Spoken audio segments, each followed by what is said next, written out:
Hello, everyone. Yes, I'm Monty G, and yes, while this is a horror channel, I've decided to make this video regarding my thoughts on James Gunn's second film in the DCU, Supergirl. Now, I will be talking some spoilers, so if you have not seen the film, I suggest you stop this video, go back and watch the film, or if you want to wait till it comes out on the streaming, that's strictly up to you, and then come back and finish watching this video.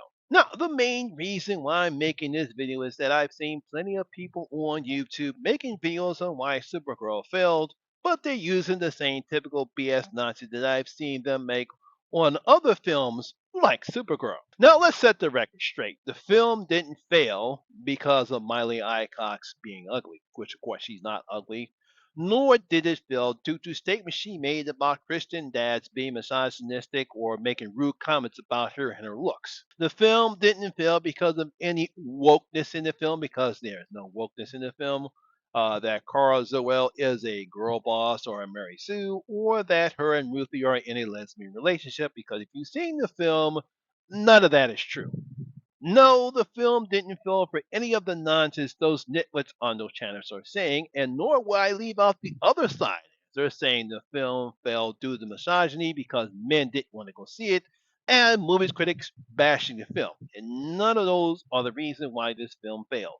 Now, in my opinion, the film failed due to the poor script that Anne Noriega wrote, the changes that Craig Gillespie, the director, made from the source material, and I also believe the pure lack of James Gunn not creating any kind of excitement for this particular film. Those are mainly the reasons why I believe Supergirl failed.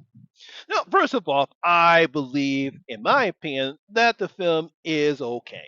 It's not the best film, but it's not the worst superhero film that I've seen. But I can admit that the film has flaws. As I mentioned earlier, one of those flaws is how Greg decided to set the tone and the type of atmosphere that he uses in this film. Now, if you read the comic book that this film is based upon, Supergirl Women of Tomorrow, you would know that the planets that Kara visits are bright and colorful and wonderful, not the damn dark and mucky planets that Craig uses in this film. Also, when looking at the villain Krim of the Yellow Hills, he's more of a swashbuckling bro in the comics, not a reject on the Ravagers from Guardians of the Galaxy. I mean, I'm sure most people were getting Guardian of the Galaxy vibes in most of the fight scenes in this particular film. It's like Craig was trying to be James Gunn instead of putting his own vision into the film.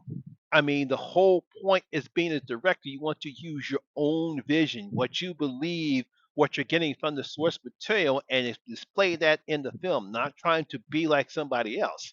I believe that's the reason why people actually believe that this is a James Gunn film, because it kind of looks like a James Gunn film, even though it's not. Now, another problem that I had with the film is that the flashback that we got to Krypton, because we get to see Kara's father, Zor-El, activates the force field to save his family and the rest of the people from Argo City from Krypton destruction, as of course we get to see how Kara and Krypton met.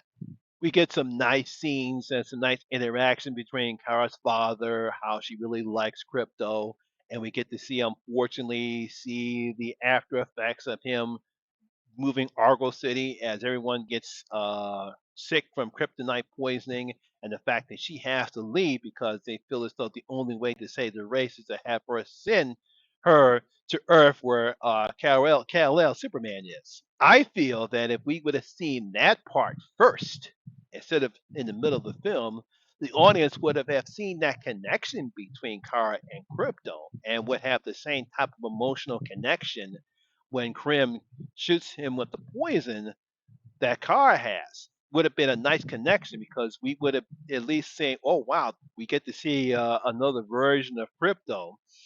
In the beginning of this particular film, we get some nice moments between the two of them. We get to see some more connection between Kara and her family, and then once we get to the destruction and seeing where Kara gets arrives on Earth and her simply not understanding why she's here, she doesn't have any direction. I think that emotional connection that way would have been affected more when Krim poisons Crypto, as opposed to when we see it in this particular film. So definitely I think Craig's decision to put that in the middle instead of the beginning really does not fit the film well. Now, of course, I have to talk about Jason Momoa and Lobo. Obviously, he's born to play Lobo. He does a pretty good job. I had no problem with him being Lobo in this particular film, but I don't think he is needed for this one. It's like, unfortunately, like somebody else, a lot of people do agree, he was forced into this particular film. I mean, he's really not needed.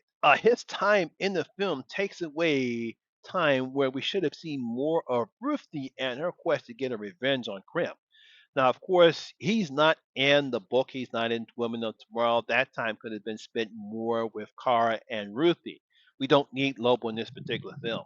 I mean, to be honest, I thought it would have been better for James Gunn to make a film about Lobo if he really wanted to have Jason Momoa play Lobo. I think that would have been a better film to follow up with Superman as opposed to Supergirl, but he made that decision. So I just think it would have been better to have Lobo as a second film. Now, I enjoyed Alcock's performance as Kara as she shows the pain, frustration, sadness, and anger that a person should have after seeing everything that she's grown up on, her family, her friends, everybody on that particular planet destroyed, especially her parents destroyed.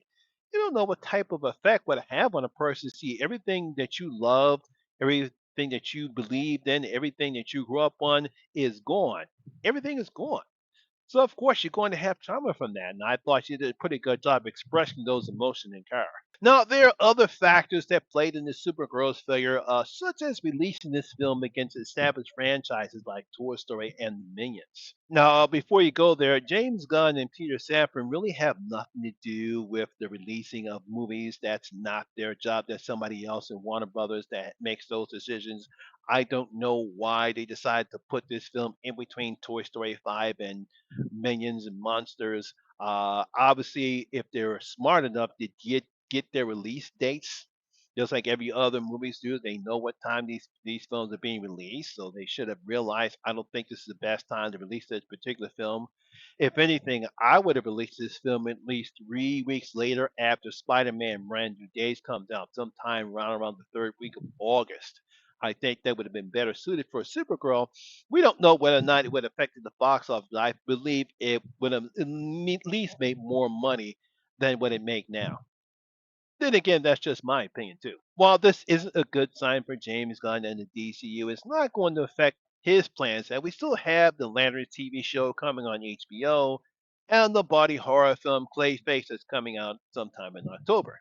Now, as for me, as I stated earlier, this film is okay. I mean, I've seen worse superhero movies and other movies from other genres of film as well. I mean, let's get this straight. It's not Morbius. It's not Craven the Hunter. It's not Thor: Love and Thunder, and it's definitely not Fan Four Stick. If you think this movie is worse as Fan Four Stick, well, I don't know what to say. Now, this isn't the end of the DCU, as I saw plenty of thumbnails on YouTube celebrating that because of the failure of Supergirl, Gunn is going to be fired and the DCU is dead. Now, Gunn and Peter Safran will have to make some changes going forward as the next Superman film, Man of Tomorrow, is currently filming, because that film's success or failure will actually make the determination and the fate of the DCU.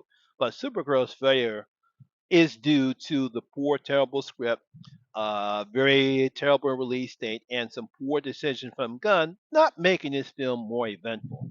But I don't know if he actually could make this film even more eventful than it wasn't. It's just a meh film, like I said before. It was okay for me. It's not a bad film, and again, it's not fan four stick. I mean, come on, guys. This film is not as bad as that particular film. That is a terrible superhero film. But again, like I said before, yeah, they really going to have to make sure that Superman Man of Tomorrow is going to be the hit that they believe. Because if that film does fail, then yes, yeah, the DCU will be in serious trouble. But we will see, will we?